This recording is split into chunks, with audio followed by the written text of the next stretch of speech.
উন্নয়ন একটা continuous process, কেউ শুরু করে দেওয়া যায়। যেমন এই যে যমুনা সেতু, বঙ্গবন্ধু সেতু নাম দেওয়া লাগবে, অথচ এটা উদ্বোধন করে 10% কাজ করে প্ল্যান ট্রান করছে সবের সব। হ্যাঁ, তোর আইসা 85% কাজ করছে খালেদা জিয়া, আর মাত্র 5% কাজ করে উদ্বোধন হয়ে গেছে বঙ্গবন্ধু সেতু। না এটার প্ল্যান আছে, না এটার কর্ম আছে, অথচ এটা বঙ্গবন্ধু সেতু। এই লোকের রাজনীতিবিদরা, এটা তো আমার দেশের টাকা, আমার টাকা করতে,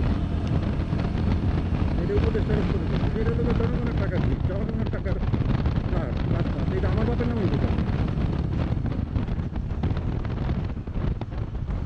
হ্যাঁ, এই যে এটার একটা সুন্দর উদাহরণ হলো গিয়ে সমাজ কল্যাণ মন্ত্রণালয় আলী হাসান মোহাম্মদ মুজাহিদ মেরা ফেললো যে শেখ হাসিনা।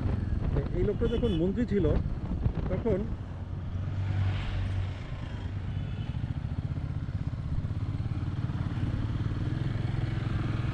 তখন এটা একটা পানি বের করলো, বুঝছো? শুনছিলি এই কাহিনীটা? ওরা এই সমাজ কল্যাণ মন্ত্রণালয়ের পক্ষ থেকে একটা পানির বোতল বের করলো সুলভ মূল্যে, এবং সরকারি সব দপ্তরে এই পানির বোতলটা দেয়। পানির বোতলটার নাম হচ্ছে কি মুক্তি, মুক্তি ড্রিঙ্কিং ওয়াটার। হ্যাঁ, মুক্তা ড্রিঙ্কিং ওয়াটার।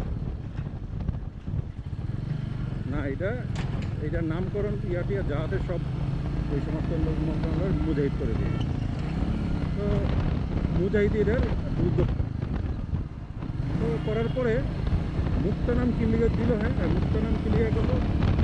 ওর মেয়ের নাম, হ্যাঁ, ওর নাতনির নাম কি, ওর ফ্যামিলির কে আছে, ওর কামের বউয়ের নাম কি, মুক্তা নাম আর পায়, মুক্তা নাম আর পায়। পরে এই সমাজ কল্যাণ মন্ত্রণালয় পরে এইটা তুলতে তদন্ত করে দেখতে যে মুক্তা হচ্ছে কি একটা হিন্দু মেয়ের নাম। হিন্দু মেয়ের কি, সে কোন জায়গায় জানি একটা বিশেষ, মানে সে খুব ইয়ে হয়েছে, মানে নিষ্পেষিত আর কি, এটার থেকে একটা অর্থ তার ফ্যামিলির জন্য যায় সমাজ কল্যাণের আন্ডারে আর কি, সমাজের কল্যাণমূলক কাজ করতে গিয়ে তারা খুব নিষ্পেষিত পাওয়া গেছে। তো এই জন্য ওই মেয়েটার নাম অনেক দুঃখ বড় কাহিনী ছিল তার জীবনে, এই জন্য ওই নামটারে কবিতা দাসের মেয়ের নামে একটা করা ছিল, ওই মেয়ের নামে এটা করছে। এখন এক মুসলমানও না, অবশ্যই ইসলামী দলের নেতা, কিন্তু ন্যায্য হককে, যে আমার মন্ত্রণালয়ের আন্ডারে সবচেয়ে সমাজ কল্যাণমূলক কাজ করতে গিয়ে যেই নামটা সবচেয়ে বেশি নিষ্পেষিত আমি পাইছি যে ফ্যামিলিদেরকে, সেই ফ্যামিলির একটা নাম আমি এখানে আমি দিয়ে দিচ্ছি যে মুক্তা ড্রিঙ্কিং ওয়াটার, তার নাম। এই হলো গিয়ে হক, যে এখানে কোনো ধর্ম কোনো কিছু না, সবার আগে মানুষ। ইসলাম কি সবার আগে মানুষ দেখছে। আমি যেহেতু আল্লাহর দেওয়া বিধান ইয়া করতেছি, তো আমার ব্যবহার, আমার কাজকর্ম দেখেই তো মানুষ আমার দিকে আসবে। অথচ সবাই তো মনে করতো যে হ্যাঁ মুক্তা নিশ্চয় আর মাইয়ার নাম, হ্যাঁ মাইয়ার নামে করছে। ওই যে গড়পরত যে রাজনীতিবিদ, ওগুলাই মনে করে অন্যান্য দলগুলো, যে জামাত